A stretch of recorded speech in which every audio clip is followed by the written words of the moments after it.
Hello and welcome back to the channel, and it is that time of the year again. The Premier League is underway. Yes, we really should have done this, put it up about a week ago.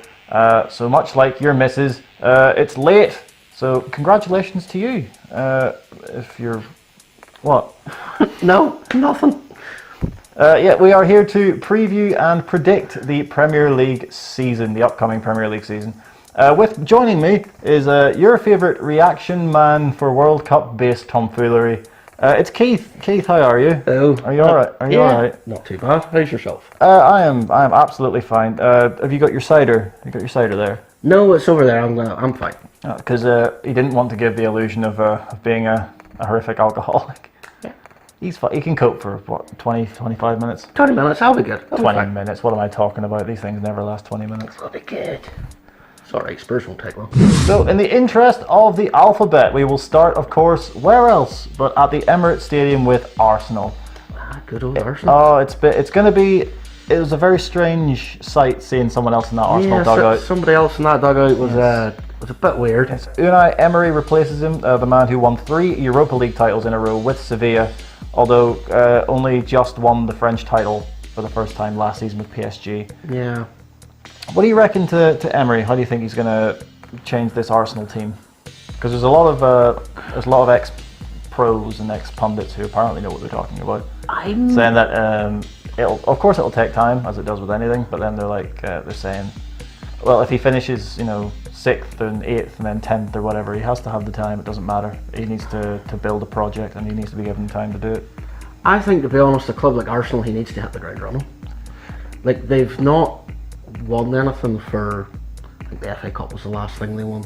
Especially not with being in the Champions League. Yeah, I mean, Arsenal always struck me as, well, we've qualified for the Champions League, happy days, but I remember when Arsenal actually were like challenging for the league. Remember when they were not overly long ago, that they were in a Champions League final?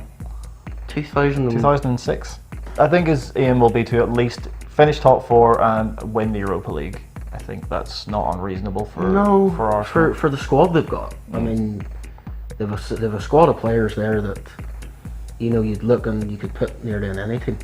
They vastly underachieved last year. Yeah. Despite, well, he's talking about their squad, they have made significant changes in areas that really needed to upgrade. Burnt Leno, of course, in goal. Yeah, didn't play the first game. Didn't start the first game. Right enough. Burnt Leno, I feel there were better options out there than Leno. I don't think he's like overly, he's going to, well, be a world beater, but he's an upgrade on Petr Cech, and he's way better than David Ospina, who is absolutely stealing a living. I mean, let's be honest, the way goalkeepers have been going recently, and I mean, we'll get to Chelsea, but like the money they spent for Leno's are pittance compared to the Chelsea goalkeeping situation. So I think they've done all right. And it's an area they needed to, because Petr Cech is well past his prime. Yeah. I mean, Burnt Leno's fought early to mid-20s. Yeah, Sure. He's got plenty on him. Plenty of time ahead of him, especially with Ospina apparently going out the door to Napoli. As well as Leno, of course, they brought in Stefan Lichtsteiner on a free transfer from Juventus. It's fine. It's not. I mean, he's not going to back up for Bellerin, really. Yeah, he's brought in the experience that's required.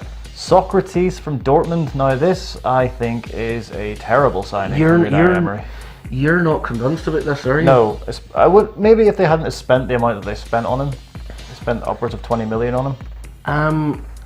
Now again, and we'll get to the team.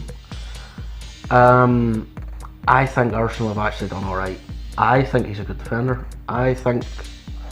Let's be honest. He couldn't be any worse than Big Slow perimeter striker, who has retired this season. Has retired, yes. The way that I feel like Arsenal have conducted their business this year is, yes, they have upgraded positions needed upgrading, but they had a lot of lads like Mertesacker who retired, Cazorla who's gone to Villarreal on a free, Wilshere who's left. They needed numbers back. They needed numbers, and they've got Lucas Torreira in as well. Lucas Torreira, now that is a signing I absolutely agree with. That's a phenomenal signing. He will command 3 times that fee in about 5 years' time. On the subject of Arsenal players that have departed, with the likes of Mertesacker, Cazorla, Wilshere, for Callum Chambers, they've sent him out on loan, but he wasn't going to play anyway. No. Lucas Perez, you remember him? Yeah. He's finally left. He's gone to West Ham. along with Wilshere. No money. For a fee, which is something. And today it was confirmed Joel Campbell has left for Frosinone on a 2-year deal. Is a 2-year loan deal or? No, 2-year deal. Just. He's actually gone. He's actually gone. Wow, I thought Joel Campbell actually had potential to be a regular starter for Arsenal. Well, my opinion was if Danny Welbeck could start for Arsenal, there's no reason why Joel Campbell couldn't. You know. Yeah, I didn't mind Danny Welbeck. Danny Welbeck unfortunately got the old injury bug, and that was. I think Danny Welbeck I think it's a disgrace he's playing in the top 6 side. Do you think they'll improve on 6th from last year? I don't know. No, outside the Champions League spots for you? I think 6th again. To be honest, I have an idea of how I think the table's going to end up, and I don't see them getting above Europa League spots where they were. Sticking with alphabetical tradition, we move on to AFC Bournemouth. Finished 12th last season under Eddie Howe. I feel like Bournemouth are going to be like a steady Premier League team. They're going to be very much the Wigan or the Fulham of previous generations. I like Eddie Howe as a manager, I have to say. He's very underrated, I think. I think he's overhyped. I think he's the exact opposite. I think he's overrated vastly. Really? Because he's young and English, so therefore he's the saviour of English football. I think, to be honest, for what he's doing with Bournemouth, no doubt he's doing a fantastic job. No offense to Bournemouth, he's not. I don't think he can take that club any further than he can. You know. I think where Bournemouth are, they're, I think if Bournemouth are avoiding relegation every year, the board are going, yep, cool, cheers. Yeah, well, that's same again. Yeah, I suppose considering where they came from, I suppose they'll be especially happy enough with that. With all the money that there is now in the Premier League, what with TV deals and sponsorship and that, it's millions for them. That's ridiculous. So who have they brought in? That is a very good question. One that I'd like to answer. David Brooks they brought in from Sheffield United. Apparently he's quite he performed well last year. He performed highly last year in League One. In the Championship. Come on now. Sheffield United were they in the Championship last year? Yeah, they were indeed. He's a young lad, about 20, 21 years old. Apparently he was highly thought of, but it was a number of clubs after his signature, but he's gone to Bournemouth. Diego Rico from Leganes, fullback, if I remember rightly.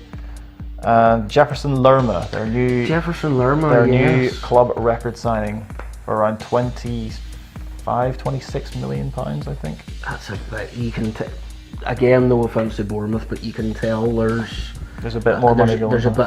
There's a bit of money about the Premier League now because Bournemouth spending 26 million on a player.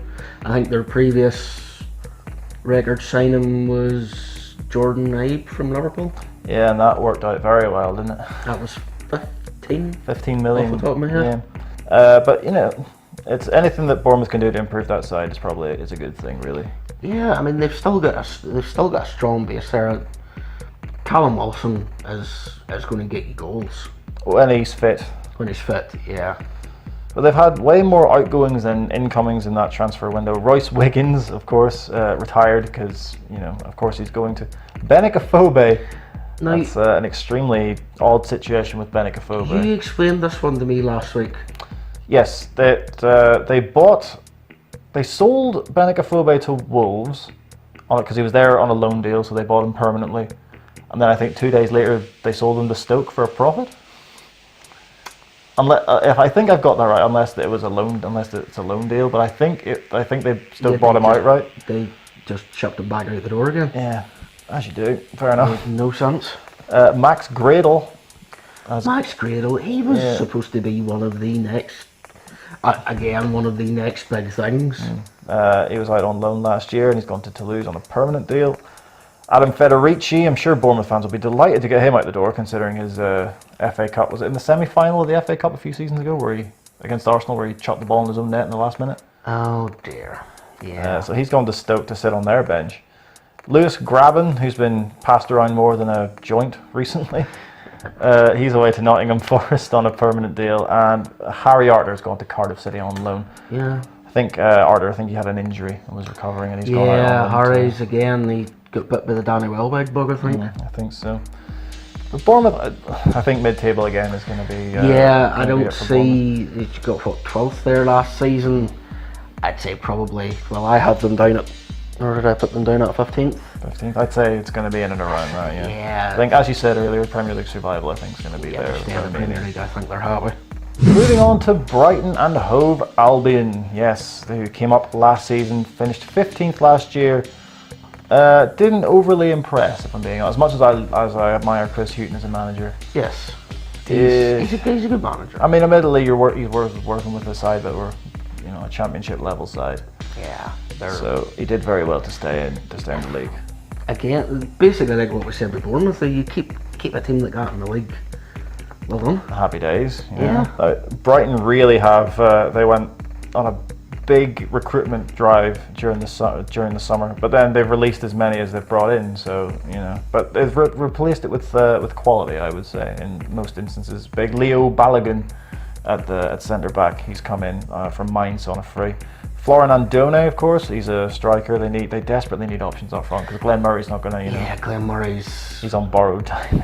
Glenn Murray was on borrowed time about 4 years ago. Who else have they brought in? Bernardo, right back. He's come in from Leipzig.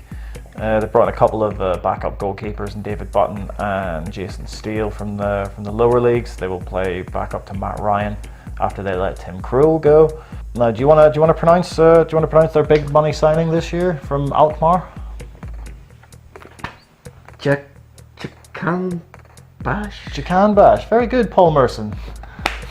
You've done that. Yes, Jahan Bash got about, I think it's over 20 goals last year in the Eredivisie, and double figures for assists as well, if I remember rightly. But then again, you come from the Eredivisie, you could either be a Luis Suarez or you could be an Alfonso Alves. Yeah, no, in fairness, there hasn't been too many cases of an Alfonso Alves, but...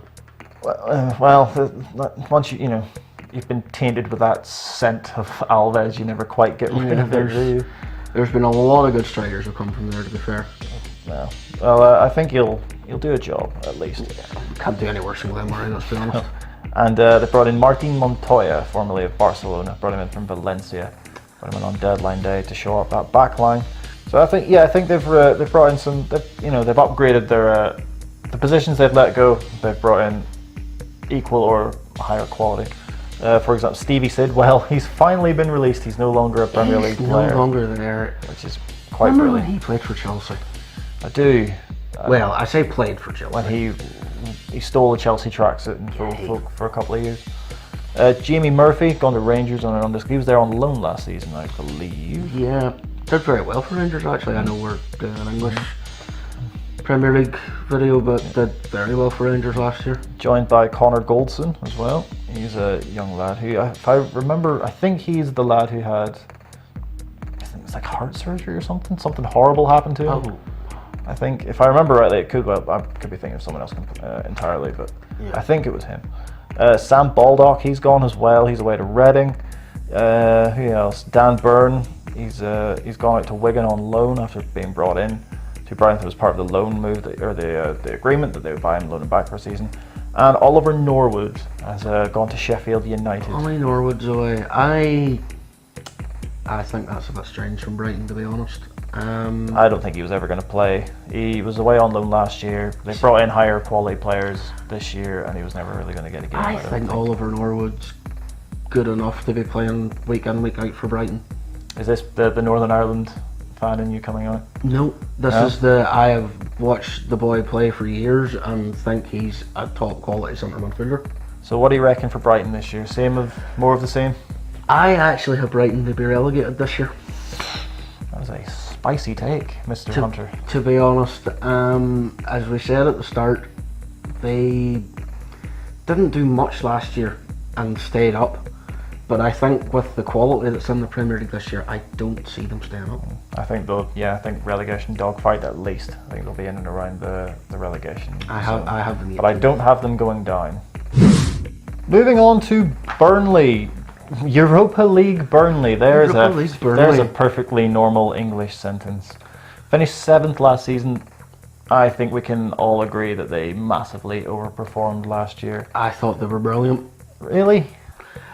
Well, I say okay. Their style of football is the cure for insomnia.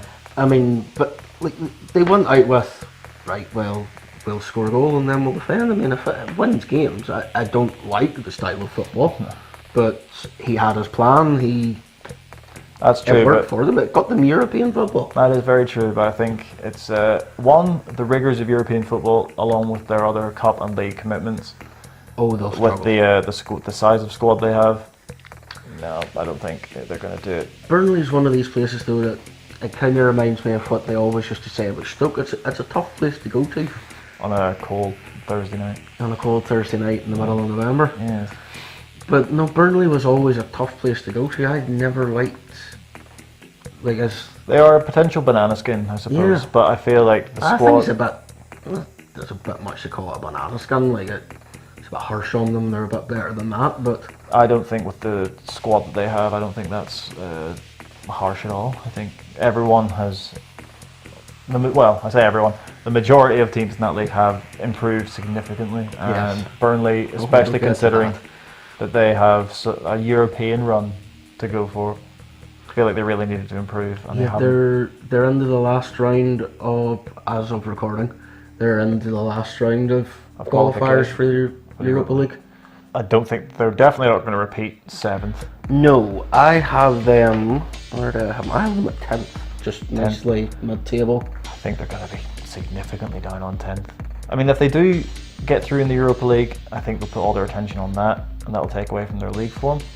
But then even if they're out of the Europa League, it'll be too late for them to kind of get into any sort of rhythm to kick on and have a decent league season. So I figured bottom half, definitely bottom half. Definitely bottom half.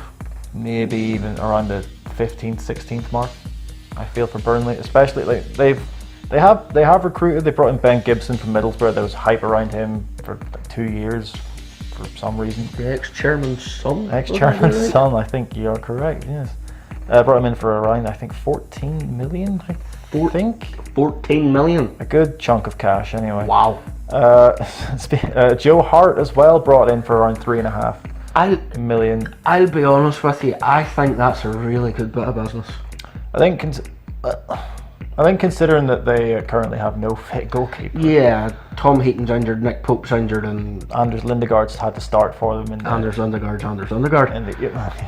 I think he'll be useful. Obviously, I think Heaton's no spring chicken either. Pope maybe last year was kind of like flattered to he was like, oh, maybe this kid's going to be something. Maybe it's I think with the fact that Pope's about. I mean, Pope's not the oldest.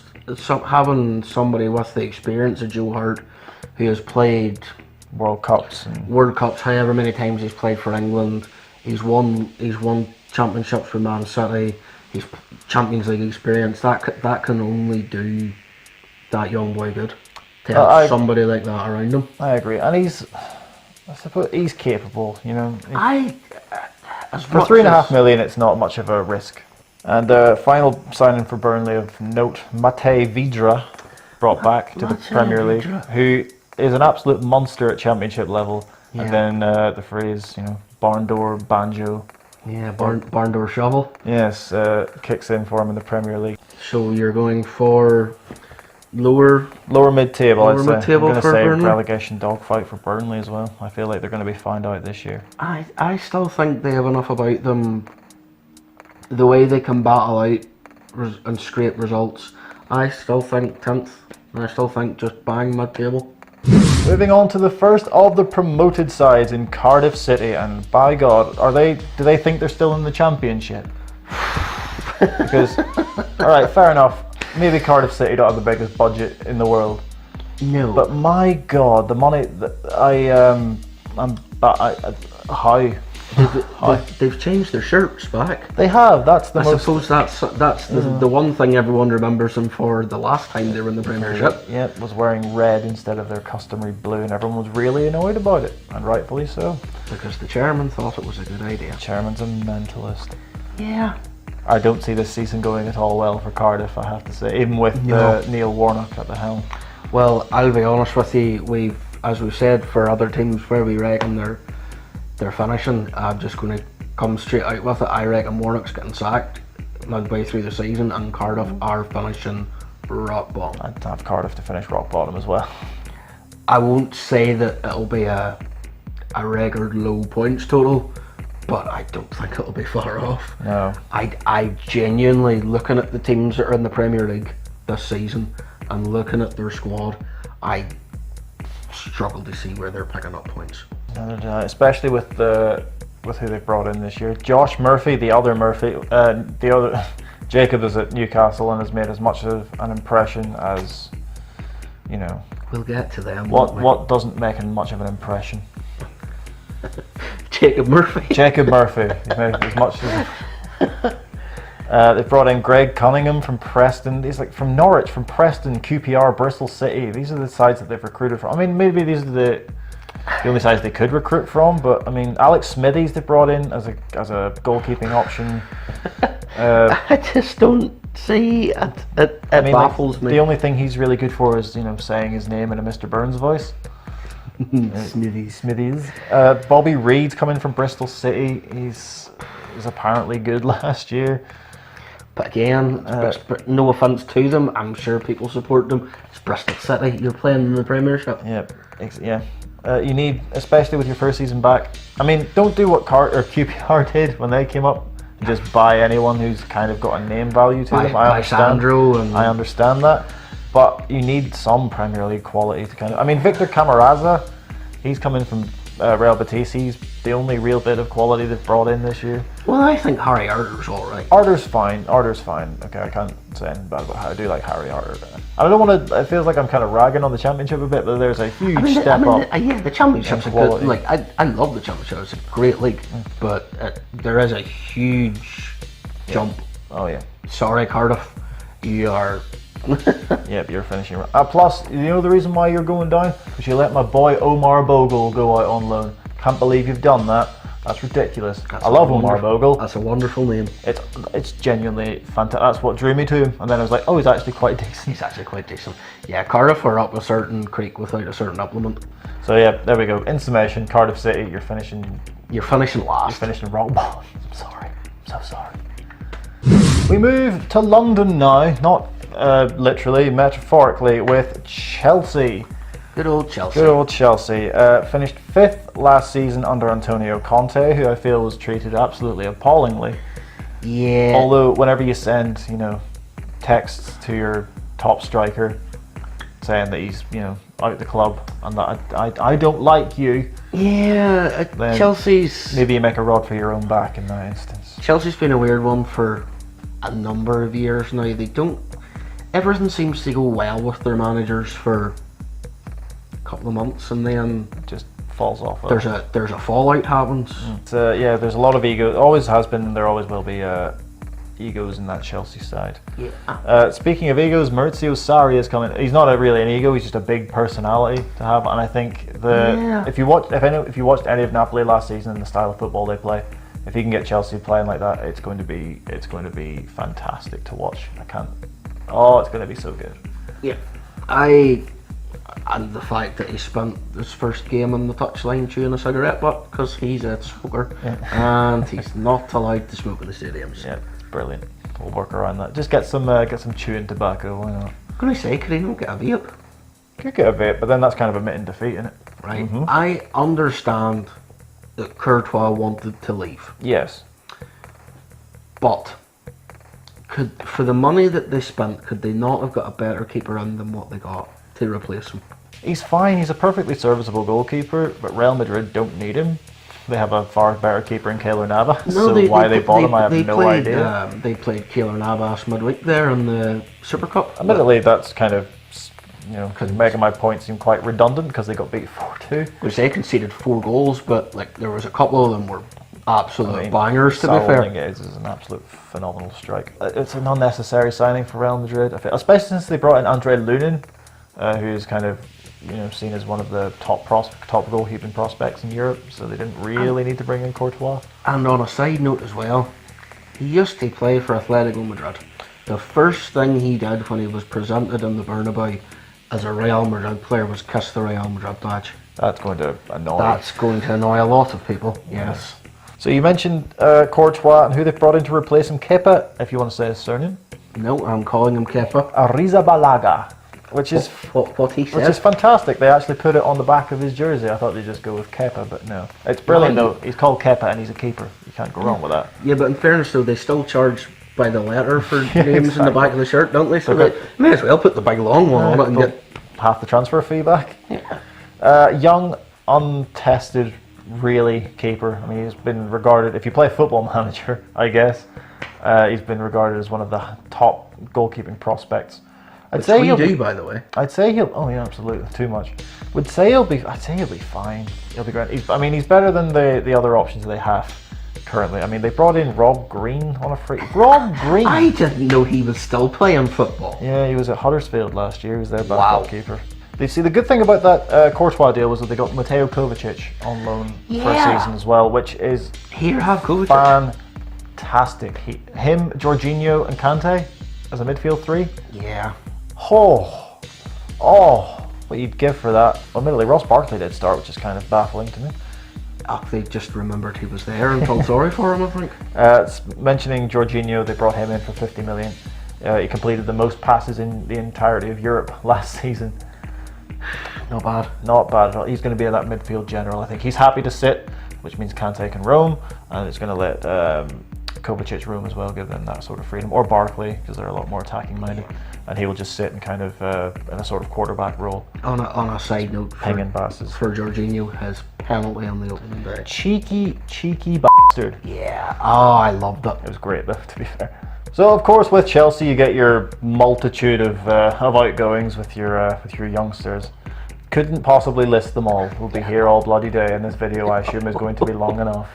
Kurt Zuma, he's away on loan. I think his Chelsea career is pretty much over. Yeah, he's done. He got relegated with Stoke last year. So I think he's done. Timu Bakayoko, 40 million quid, and now he's away out on loan 1 season afterwards. Timu Bakayoko. He was that man was a record when they had him. Oh, I mean, his name's fun to say. And of course, the biggest one they let go again, Michy Batshuayi. Michy Batshuayi. I don't understand. I just don't understand why they keep doing this to the poor fella.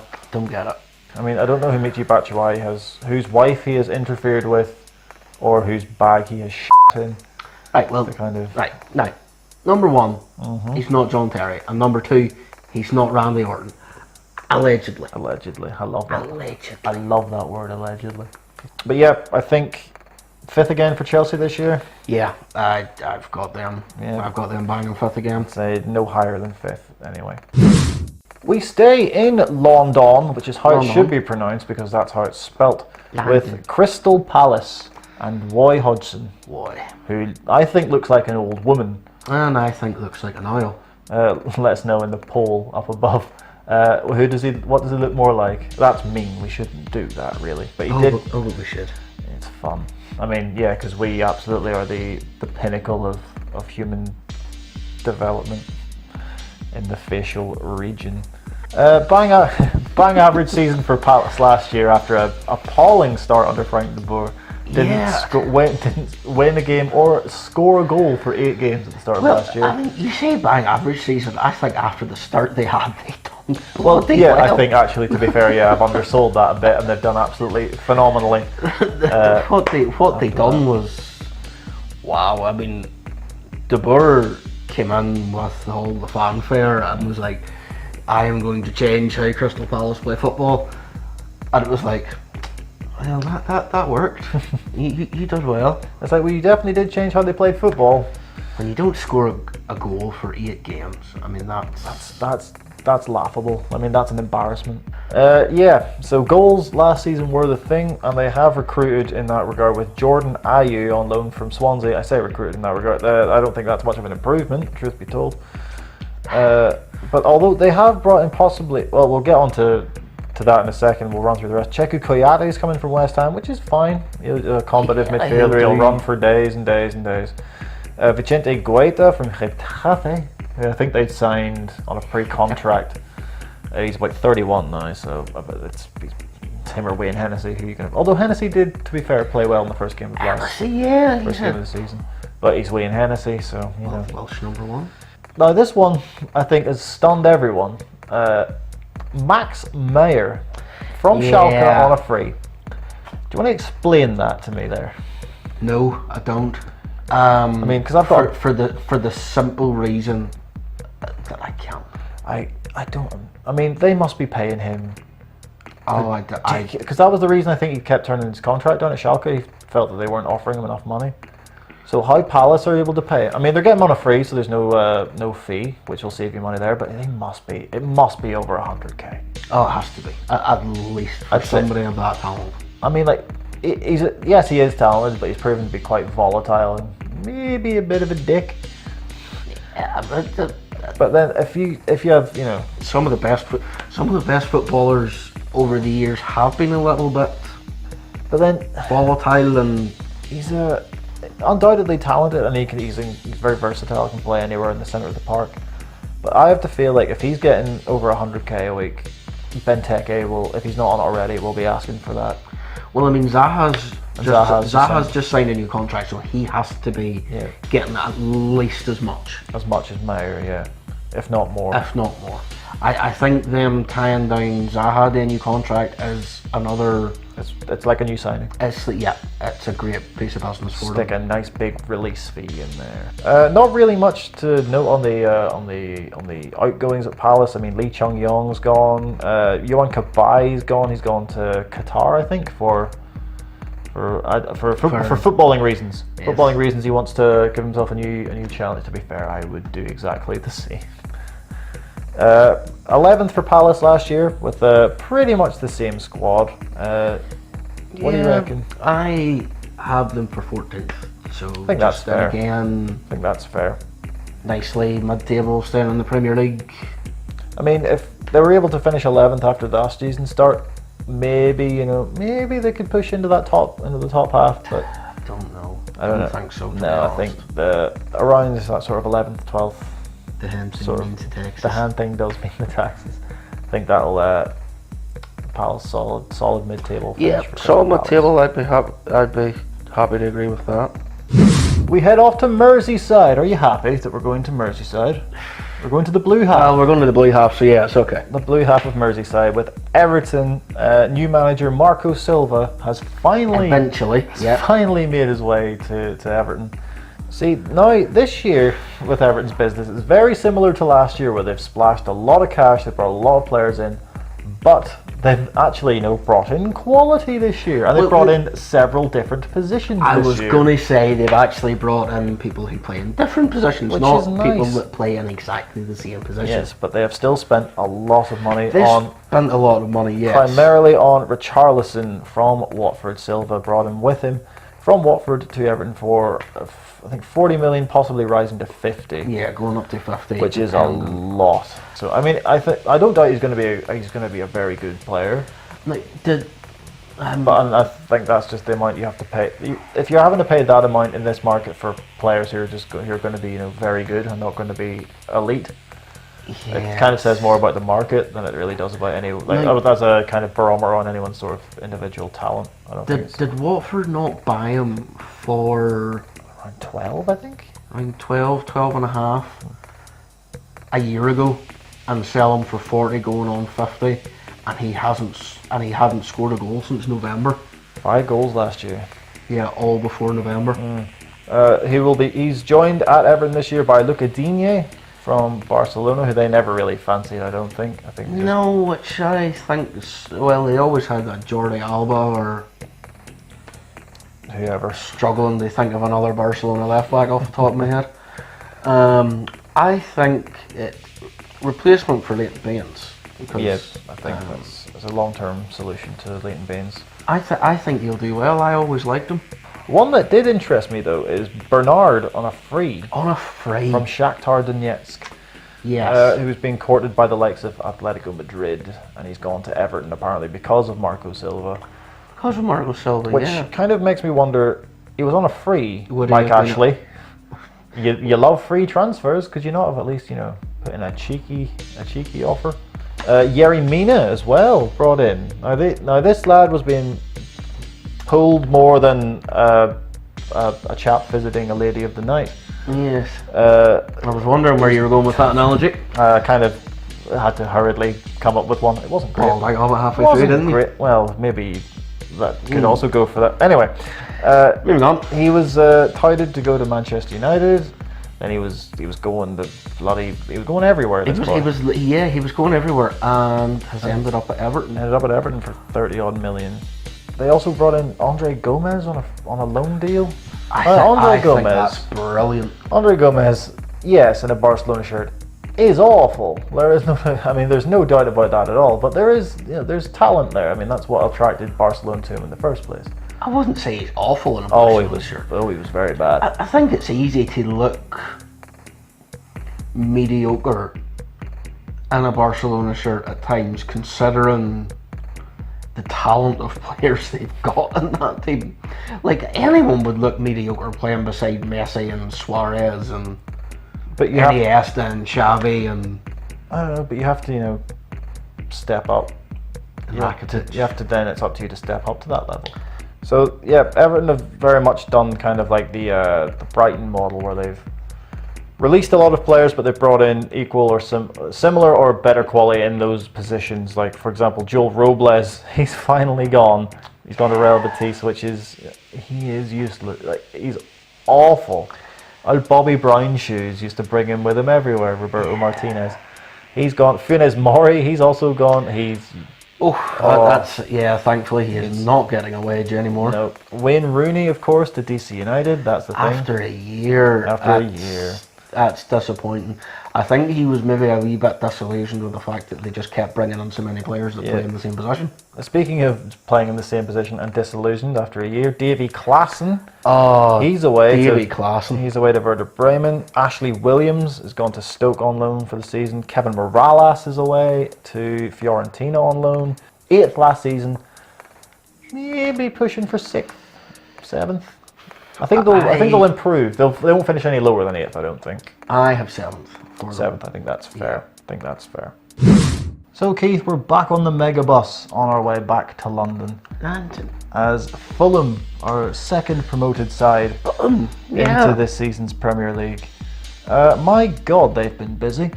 They have a bit, yes. I think the headline signing would be Jean-Michel Seri from Nice.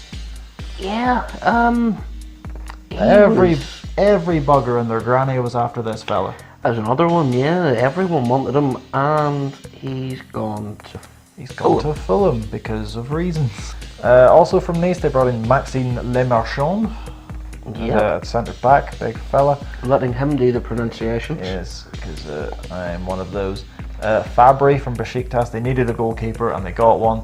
They got two, actually. They got two, actually. Fabry and Sergio Rico from Sevilla, which is a mental signing, as he was, I'm pretty sure, their starting keeper last year, and he's gone out on loan. But, they had Marco Bettinelli, who I don't think was really going to cut it in the in the Premier League. Just so many bizarre... Andre Schürrle on a 2-year loan. On a 2-year loan. Which is really... I mean, Schürrle, to be honest, not great. Not a great signing. I don't think. I think that he's a name, and that's as much as he'll offer.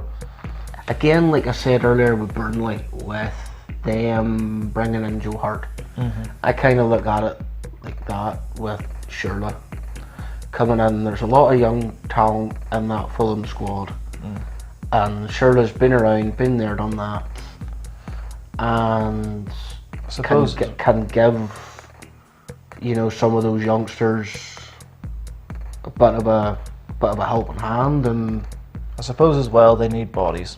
Yeah, I mean there's a lot to be said for experience like that to help, like the likes of young Sessegnon and the like come through. But speaking of bodies, Alexander Mitrovic. Big unit himself for £20+ million. Scored 12 in 18 on his loan spell.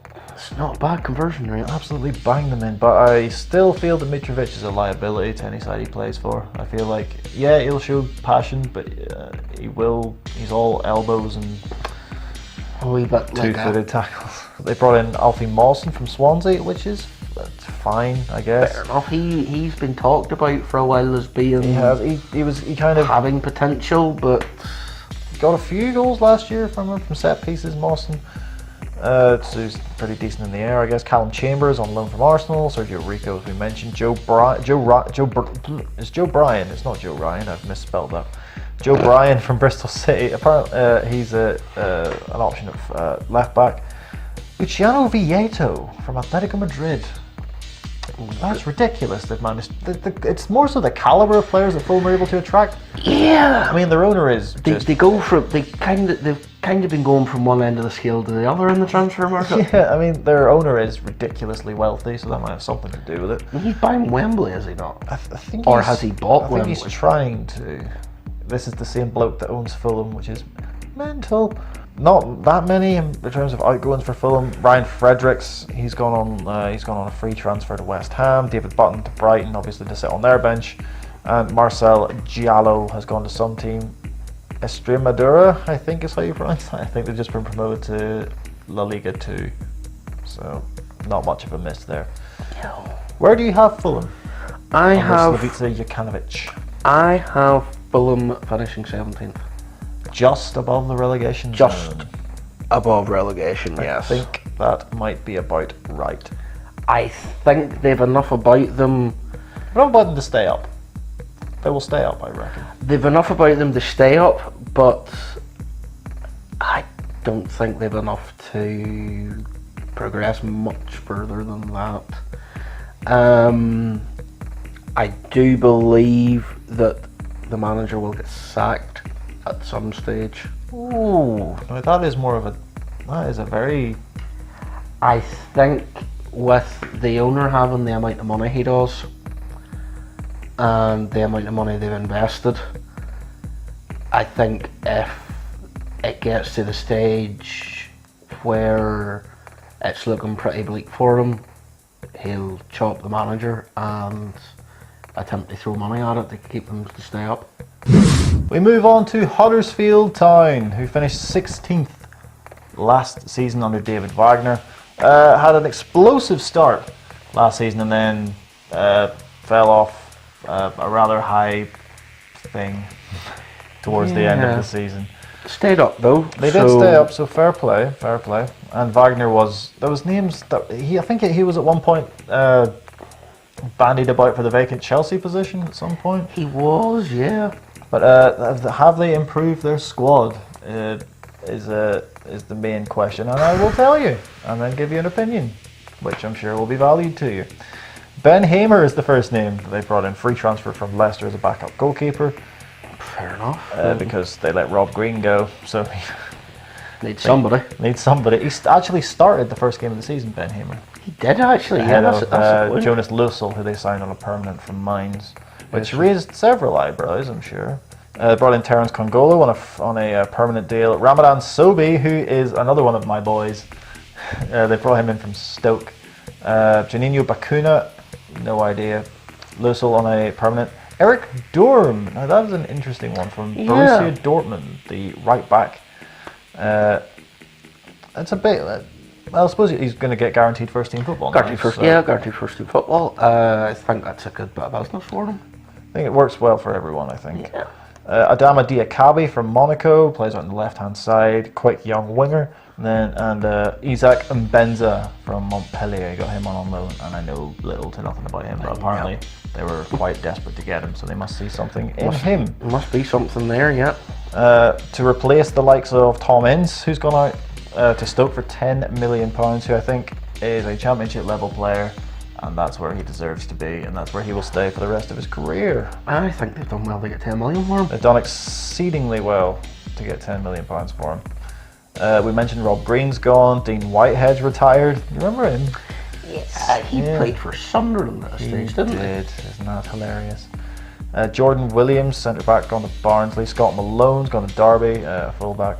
And Michael Hefele, the man whose penalty got them into the Premier League in that shootout. That should just be enough to be at the club for life. Yeah, they've shipped him out to Nottingham Forest. What do you reckon? I reckon they're going to struggle again this year. I reckon they're going down. Ooh. You know what? I think they're going to go down as well, actually. I know I've called it earlier. We're going alphabetically for my 3 that are going down, but it's my 3rd, along with Brighton and Cardiff. I think Huddersfield are down. I think that's not a bad shout. Again, I just don't see. I don't see where they've improved, where the league has gained better sides and teams above them have gained better players. Even newly promoted sides have done better business, I feel. Yeah, and we're going to get to one of them.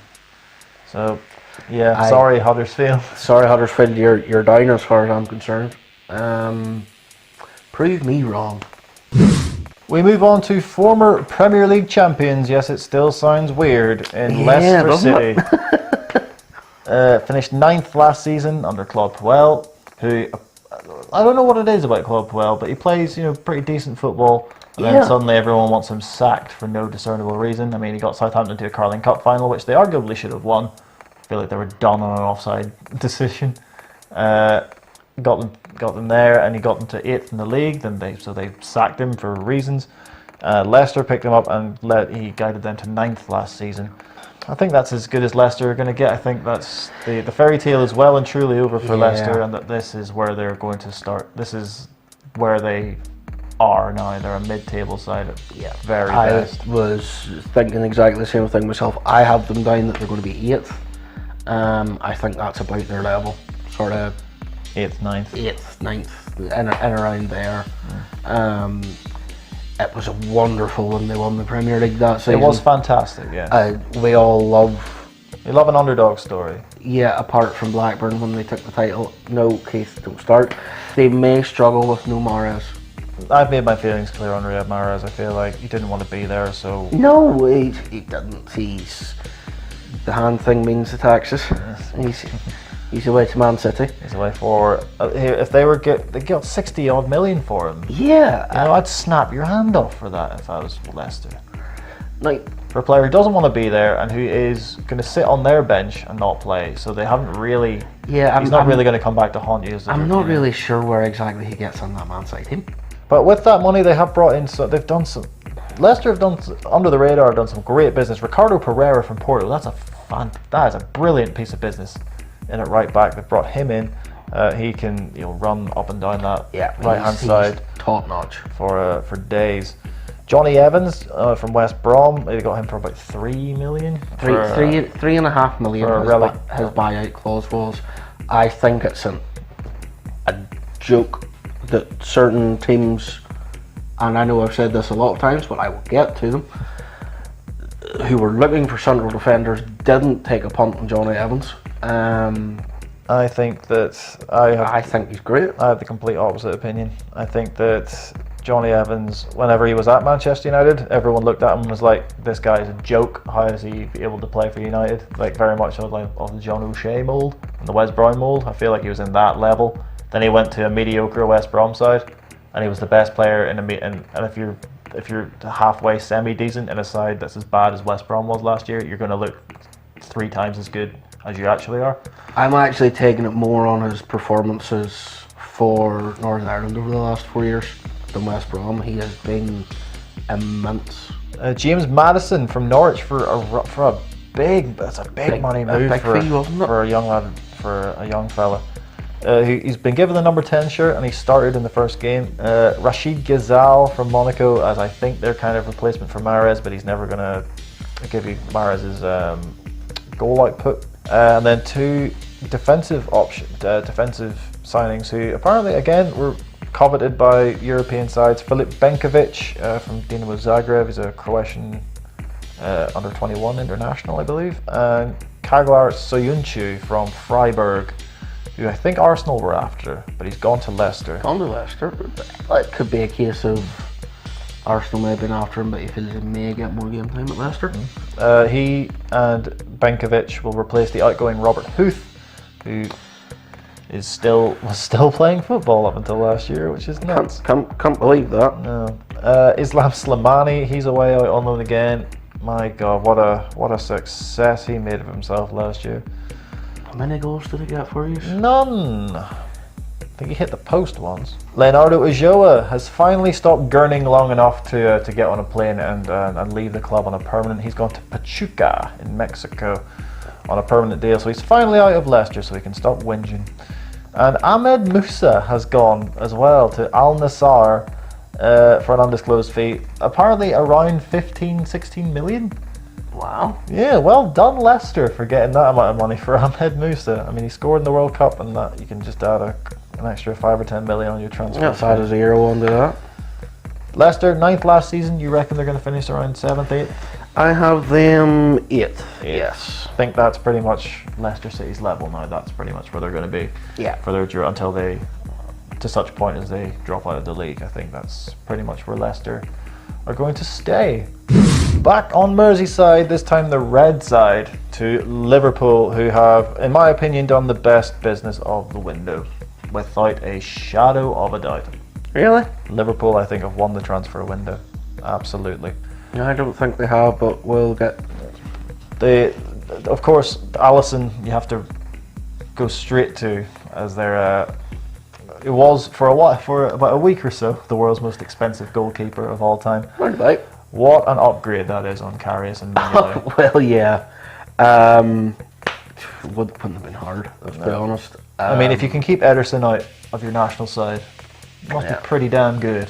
Naby Keita, of course, is the other big noticeable signing who they did sign last year. Yeah, and he stayed there. He had to stay there for a season. Yeah. And who was just determined to get sent off at every possible opportunity.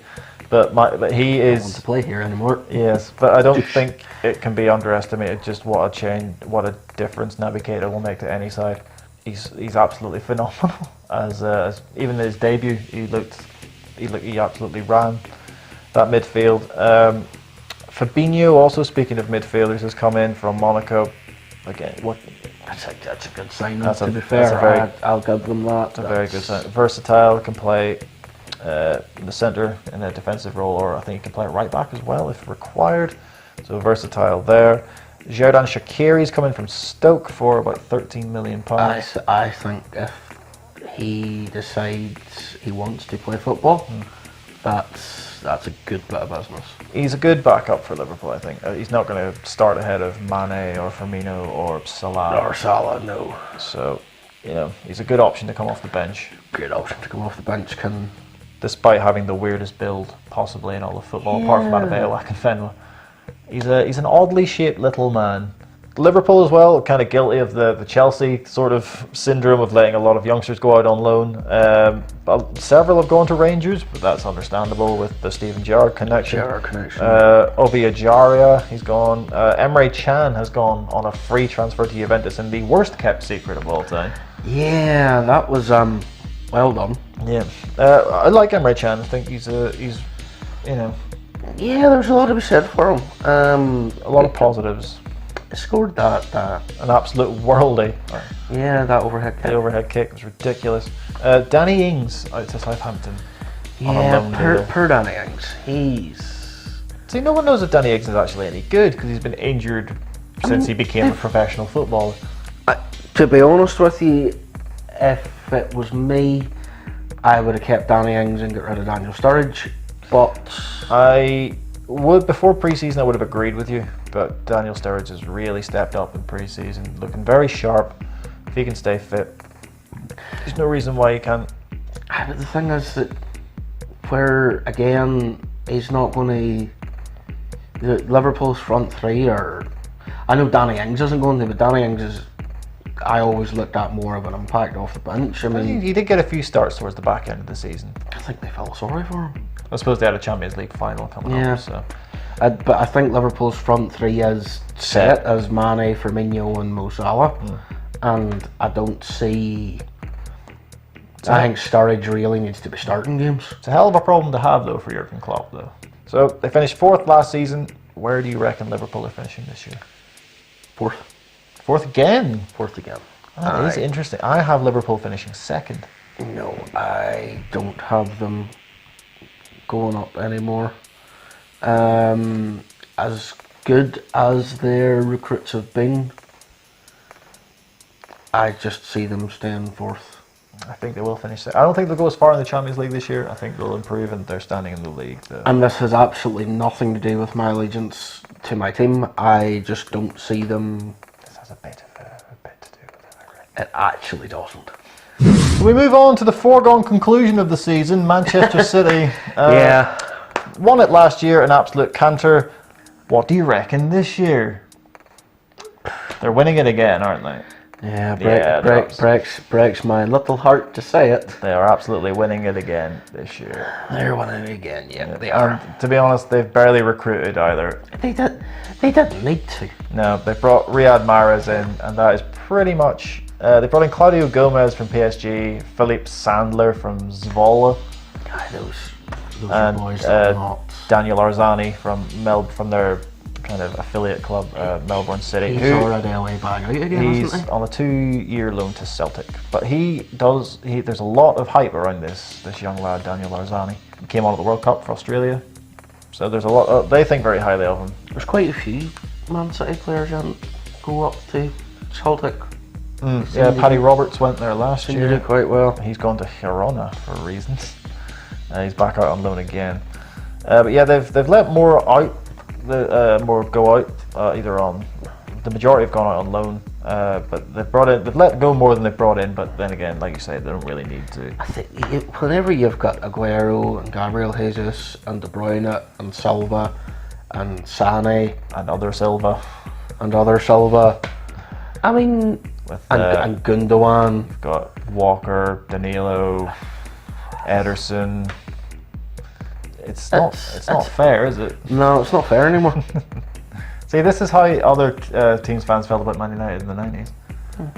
It's like they're playing Football Manager on create a club mode. Essentially, I will have that player, that player, that player, that player, and that player, and you will have nobody. Yeah, they're winning. They're absolutely winning the league. This will be without Yaya Toure. He got released. That was. Or did he get a cake on the way out? So yeah, Manchester City, they didn't really need to strengthen because they're pretty much won the league by 19 points. Yeah, 100 points. Ridiculous. Utterly ridiculous. And people thought that, and to be fair, myself included, I was like, oh, how good is Pep? He's never really been he turns out he's pretty good, yeah. Yeah, he's alright, yeah. Feel a bit of an idiot now. Yeah, because I was one of them. I looked and went, well, he was managing Barcelona. He has a team with Messi and Xavi and Iniesta and all the stars that they had, and it was like, how hard could it be to manage them? I don't feel that City will win it by such a margin this year. I think Liverpool pushed them, so it'll be less than double figures, I think, for points. I think it'll be around 7 or 8 points that City will win it by this year. Well, we'll get to who I think is going to come second later on. But I would agree that I think it's going to be a smaller margin than it was last year. But they're definitely winning it. Oh, God, yes. Yeah. You'd be either a brave man or an idiot to think otherwise.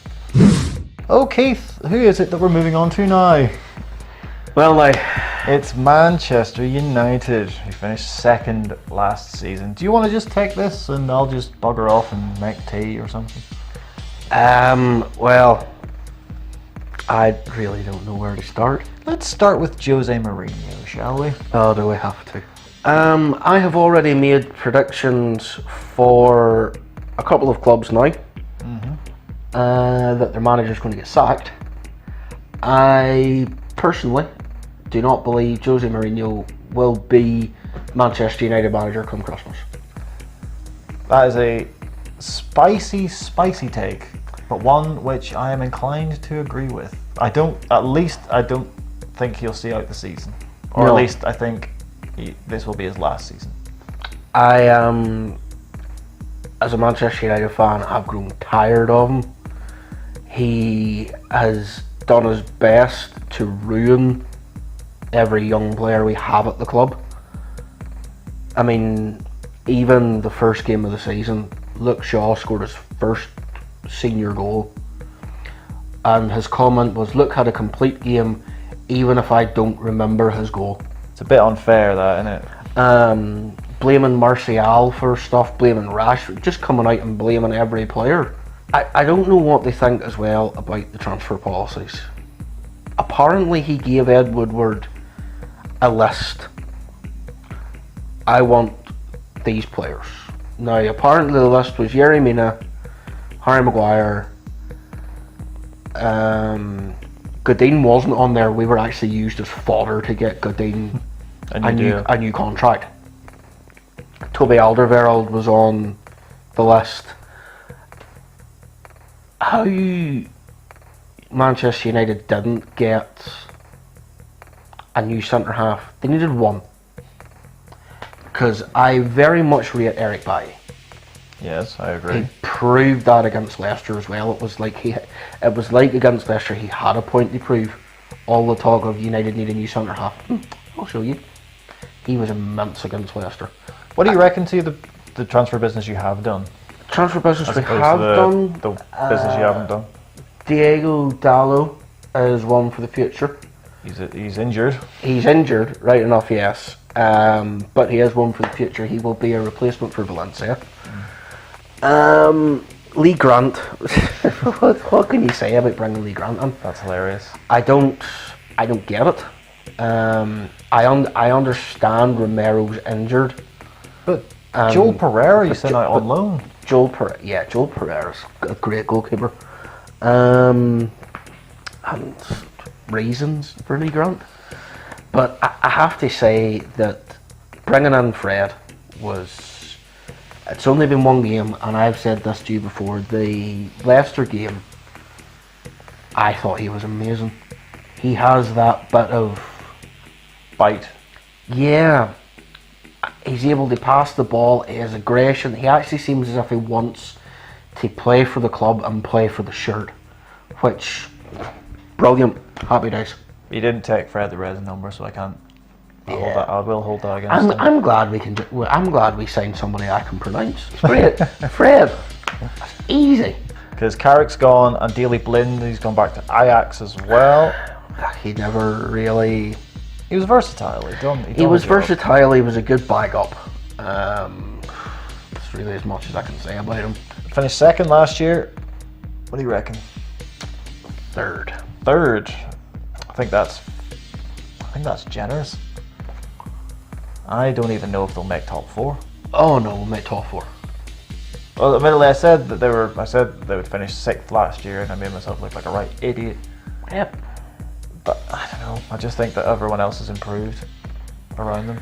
As much as I think he won't be there, and yes, other teams have improved around us. Mourinho has that annoying ability of grinding out. It's terrible to watch. I know he gets results, but it's awful to watch. I know. I suppose it's a bit much to ask for the football that we used to play under Fergie. Mm-hmm. From managers that aren't Fergie, but we've been that used to playing a certain style of football for so long that score a goal and park the buses. It's not really the Man United way, is it? No, it's bloody depressing is what it is. To be honest, bloody depressing. I think it's going to sum up your season. And I think that you're going to finish outside the top four, at least. I really hope you're wrong. Anger in the comments section below, and I don't know anything about football. Speaking of anger, we move on to Newcastle United. This is the point where he does his rant. No. Right. I will just... Off you go. Right. Now, I wasn't one to jump on the Mike Ashley bandwagon, right? The hate Ashley band, because when he came in, he stabilised the club, grand, got us out of any financial difficulties that we had, spot on, no bother, that's grand. But my God, it's got so much harder to defend him this year, and now I'm fully behind those who want him out. Before you continue, I would maybe like to offer one of my ideas as a reason why you think this, that he spent more money on House of Fraser than he did on the transfer market. Whenever I saw that we spent £90 million on a new player called Fraser, I thought, holy God, this lad must be good. Yep. Nope.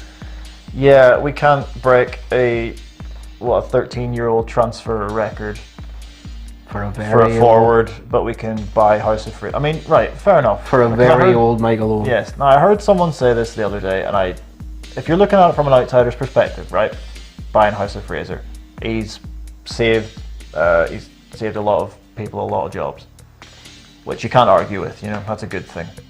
But speaking purely from a football point of view, he's there. He's in charge of your club. He's in charge of the club. The amount of money we got last year for finishing 10th. Yeah. The amount of money we're going to get from TV rights this year. The amount of money we get from sponsorship. 20 million for Mitrovic. The amount of money we've made £21 million of profit in the transfer market. We've brought in, I think, 7 players, which is staggering to me. We've got Dubravka, permanent, 4 million I think we spent on him. I brought Ki Sung-yong in on a free from Swansea. It's fine. Fair enough. Fine. That's fine. For Kennedy back on loan, that's fine, even though he's a bit of a racist, but that's fine. Kennedy.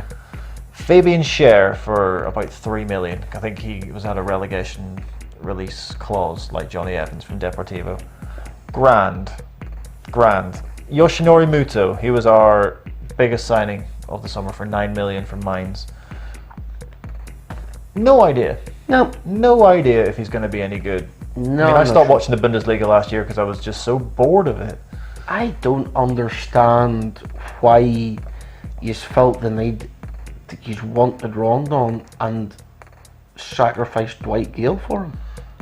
Because Dwight Gale is not a Premier League footballer. Oh, I think he's more of a Premier League footballer than Solomon Rondon. Footballer, sorry. I think they're both of a similar level, I think. I don't think we were going to, to be honest, I don't think it was going to get any better than getting Solomon Rondon in. We also got Federico Fernandez from Swansea, a lad who got relegated.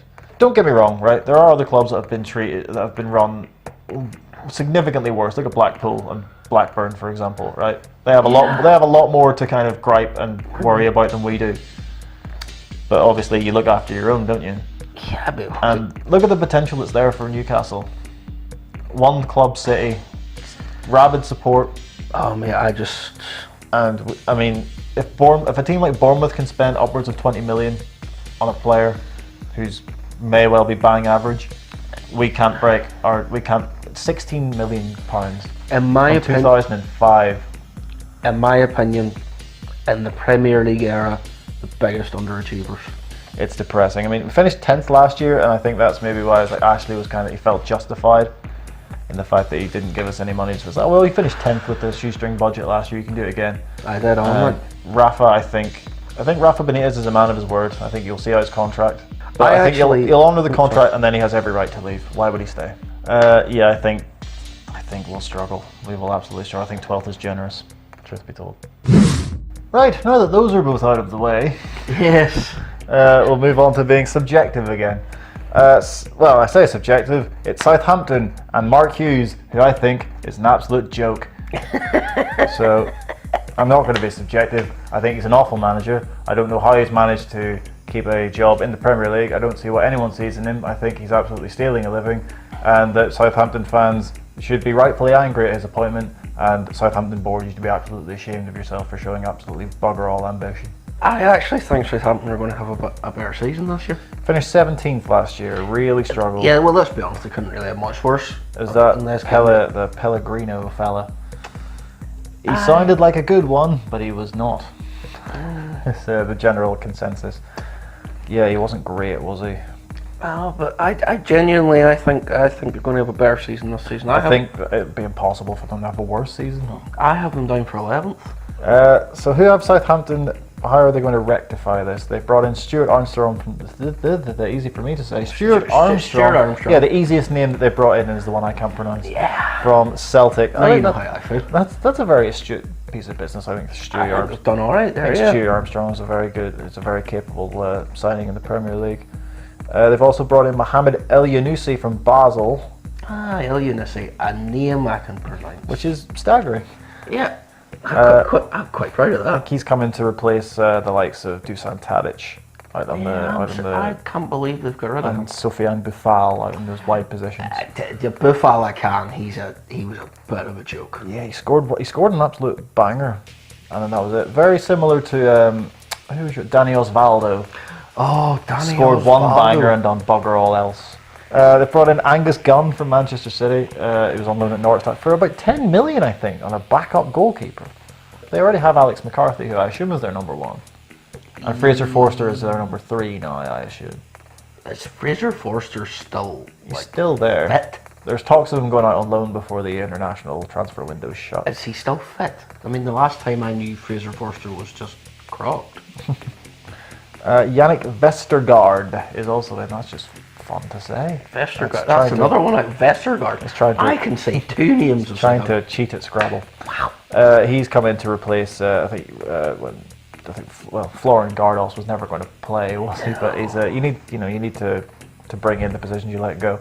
So Vestergaard is in from Mönchengladbach, and they've also brought in Danny Ings on loan from Liverpool, as we said. That's a fun name to say as well, by the way, Borussia Mönchengladbach. It's just trying to cheat at Scrabble. That wouldn't even fit on the board. Get on a triple. Well, you're guaranteed to get on a triple word. We'll maybe get 2 triple words out of it. Yes, we're talking Scrabble. Yes. Yeah, so we mentioned Dusan Tadic and Sofiane Boufal. They amongst the departees. That's not a word. From Southampton this season. Archers? That's the word. It's been a long day. I still genuinely am surprised they let Dusan Tadic go. I think he's had a bit of an attitude problem, and he's flattered to deceive quite a lot. It's like he's got all the talent in the world when he can be arsed. Well, that sort of way. I'm not sure Southampton can afford, after the season they had last year, can afford to be picky. That's very true. Big man, can you cross the ball? Aye, right, come on. That'll do. They've let their club record signing Guido Carrillo. He's gone. Did he play many games? He played about 3. I saw him fire a shot over the crossbar once. That was about as much as he did. I'll be honest, I saw the name on the list and I went... It'd be decent at rugby, I guess. He plays for Southampton. Not anymore. He's away to Leganés on loan to link up with the man who brought him there in Pellegrino. That's him. Pellegrino. Yeah, so he's away to Leganés to join up with him again. And another one, Jordi Clasie is going to Feyenoord away on loan. I kind of like Jordi Clasie. Yeah, I thought Jordi Clasie was okay. He's fine. But, the real person we should be talking about that's departed Southampton this season, Stuart Taylor, has departed Southampton. That's upsetting, isn't it? So Southampton, you reckon are going to finish higher than last year? I do, yes. I've got them down for 11th. I think they'll do all right. So this one will not take long. No. Tottenham Finished 3rd last year. So how do they improve on that? By buying literally no one. So there's no one to talk about in regards of incomings and outgoings because there were none. Pochettino, I think, is the main kind of crux of Tottenham's transfers. I mean, obviously he wasn't happy with Daniel Levy. He's made that abundantly clear. But it's how long can Spurs hold on to Pochettino if they're not going to show much ambition? I know they've just paid for a new stadium. Yeah. But you've got that Champions League money, that TV money. I don't blame him for not being happy with Daniel Levy. Daniel Levy is notoriously hard to deal with. He is. Whether you are the Tottenham manager or whether you are another club trying to get a Tottenham player, he is notoriously hard dealt with. But surely there'd be someone that they could get. I honestly think Spurs have done well that... They've done well to keep players, but then again, there's still time left and the European windows are still open. Yeah, there was never any talk, though, that somebody was going to come in for a Harry Kane or a Dele Alli. Madrid have been linked with Eriksen, and that's... Madrid have been linked with Eriksen. Well, Barca have been linked with Eriksen, I think. One of the two. Probably Madrid, because Modric is looking as if he's for Inter Milan. Apparently, but... So they may be looking... Allegedly, they may be looking Eriksen as a replacement for him, but I think the fact that they've been able to keep Son, Dele Alli, Kane and Eriksen, I think they've done well. The thing about Son, though, he's off to the Asian Games now with South Korea, and if they don't win, he has to go and do his military service. Yeah, if they don't win the Asian Games, he has to, yeah. So, they've essentially lost a player. Do you think, though, Pochettino is being wasted at Spurs? At the minute, there's nowhere needs a manager. There's none of the supposed big clubs in the world need a manager. So, until the time comes that they do, I think it's a bit of a or non. It's like a cow's opinion. It doesn't matter. Yeah, it's a moot point. It's a moot point. It's a moot point. Yes. But do you think Tottenham will? I think whenever a big job becomes available again, He'll be linked with it. Absolutely. I think they'll struggle to keep him. Yeah, especially if they're offering him like a war chest. And I think at that stage, then it becomes very difficult for them to keep a Harry Kane. To be honest, I think unless Spurs start winning stuff very, very soon, it's going to be very difficult for them to keep a Pochettino, a Harry Kane, a Dele Alli, a Christian Eriksen. But Tottenham finished third last year. What do you reckon? I have them finishing second. Second? Yes. That is an opinion. I am not of that opinion. They're not going to win the league. Because, as we've stated, we think Man City are, but I reckon they'll do what Spurs do and run them close. We the Spurs DVD, we put them under pressure this season. I reckon they could have a good FA Cup run. I think they need to win it. I think it's their best chance of silverware. They need to win an FA Cup or a league. Well, maybe not the League Cup, because they'll probably not pay too much attention to it. Champions League football, get out of the group, but after that, who knows? Who knows? But no, I think Spurs will finish second. I think they can push them. I think they can push City. I respectfully disagree. Well, that's what it's all about, isn't it? What about yourself? Where do you reckon they're? I think the best they can hope for is fourth. That's the best. Top four anyway. Do you think they're still going to get Champions League football? Well, say Champions League football. European football, I'll say. European football. I'll say look at European football. The thing is, I kind of look at them in the position of Man City. Well, they don't need to improve? I don't see really where they need to improve. But I think it's different for City, for a team who won the league by such a margin. Well, yes, if you won the league, I know it's weird to say of a team that didn't win the league, that they don't need to improve. But I honestly don't think there's, of the players that were available in the summer, I don't think there's any of them would really have improved that Spurs team. What do you reckon if you're a Spurs fan at home? Is there anybody you thought you could have brought in to improve your side? Let us know. Comment section, not our junk. Not our junk. No. So this has been a long day so far, and we've still 3 teams to go. So apologies to Watford, West Ham, and Wolves fans. We're just going to rattle through the rest. We're going to start with Watford. Finished 14th last season. They've brought in Deulofeu on a permanent deal. Mark Navarro, Adam Messina. Don't really know too much about them. All I know is they are defensive options. Ken Sema from Östersund from their impressive run in the Europa League last year. Ben Foster has been brought in from West Brom, which is madness to me. Good goalkeeper. Yeah, but he's just as old as Aurelio Gomez is. Well, yeah. He's not as mental as Aurelio Gomez. I don't think anyone's as mental as Aurelio Gomez. So no real outstanding sort of signings from Watford. Nothing really too inspired. Well, apart from Deulofeu.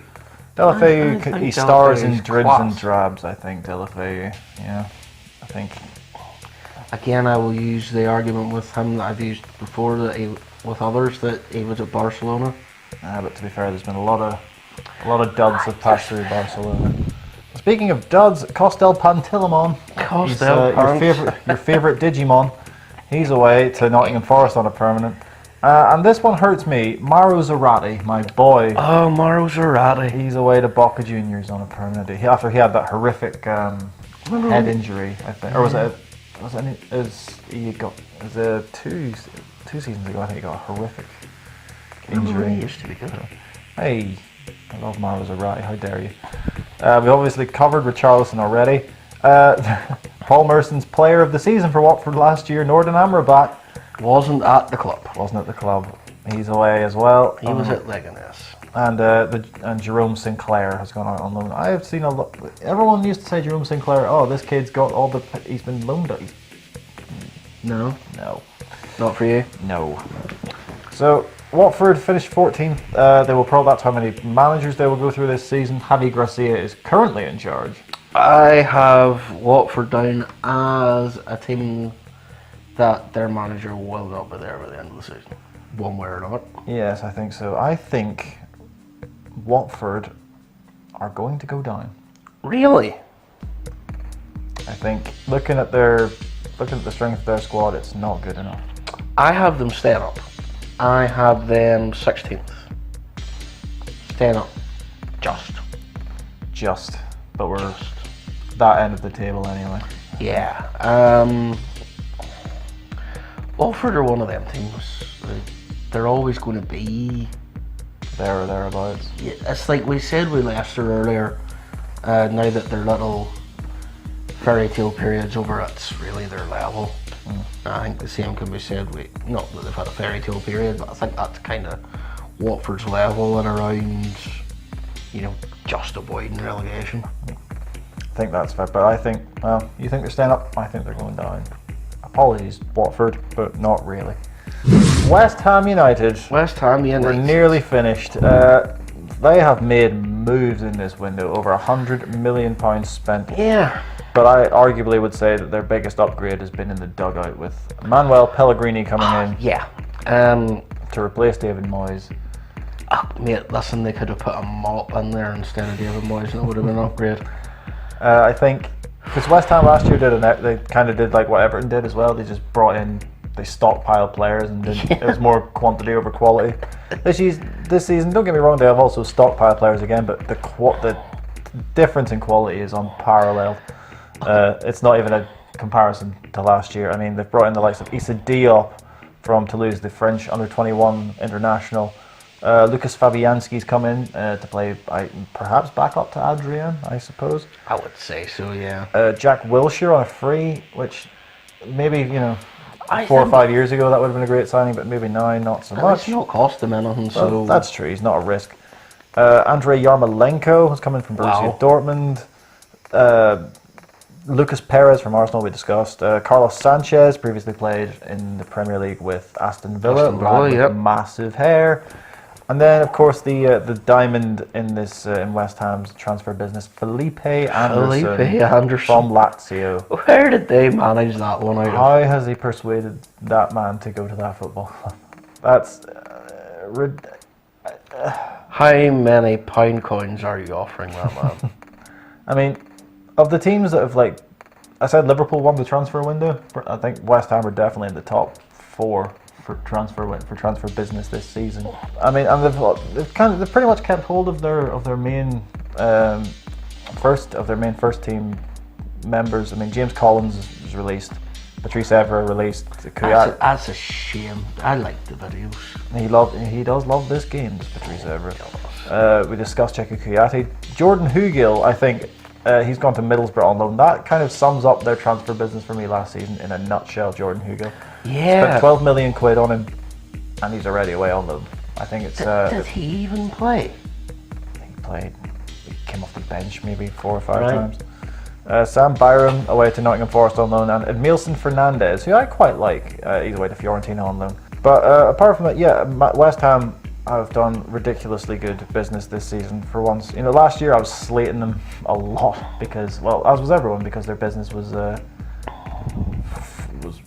mad. It was just mad. It was bonkers, yeah. But this year it's a lot more disciplined, and it's not even a comparison to last season. They've clearly done a much better job this year in the window, and they finished 13th last year. I reckon around 10th. I think with the new additions and with the new manager. I actually have them down in bang the same position. 13th again? Yes. I don't see them being in any danger of going down or anything. I think they'll just be nicely... They'll be safe anyway. They're not nicely cemented mid-table. Yeah. Our final team to preview. We've got there in the end. God love yous for sitting through it to this stage. And it is Wolverhampton Wanderers, the third of our promoted sides. And holy dear sweet Christ alive, like I said, I thought Liverpool had done the best transfer business, but you, on the other hand, are of the opinion that Wolves have absolutely smashed this transfer window. I think Wolves have smashed. For a team like Wolves, who have just been promoted, I think they have absolutely banged this one. I really do. Just João Moutinho. Chouamoutinho for 5 million. Chouamoutinho for 5 million. I saw the thing and I couldn't agree more. It was either on Facebook or Twitter that it seemed as if you were playing. You started a Football Manager as Wolves and somebody else and Monaco. Put a bid in for Moutinho as Wolves, accepted it, and then just retired as Monaco manager just so you could have Moutinho. To get João Moutinho is amazing for them. I mean, don't get me wrong, right? They've made a lot of their loan signings from last year permanents, like Bolly, Diego Jota, Leo Bonatini, I think, joined permanently. But there's got to be something not quite right there. Mate, Leander Dendoncker. Dendoncker on a loan, Adama Traore on a permanent deal, Raul Jimenez on loan, Rui Patricio on a free. Rui Patricio. After the whole Sporting fallout, which is hilarious in itself. I know they want 18 million for him whenever he was a free agent. I would no. See you bye. See you bye, indeed. It's ridiculous. There must be something going on at Wolves there. I mean, to go on top of players like Ruben Neves as well. I mean, Ruben Neves he's a freak. I mean, that goal he scored last season was just it was unbelievable. Even the free kick he scored in the first. All of his goals last year came from outside of the box. In regards to outgoings, no one really have much. Rafa Mir, who's like a kind of up and comer, he's way out on loan to Las Palmas. He'll get played. Carl Akimi, I think we do need to give a shout out to, as he battles back from, I think, leukemia.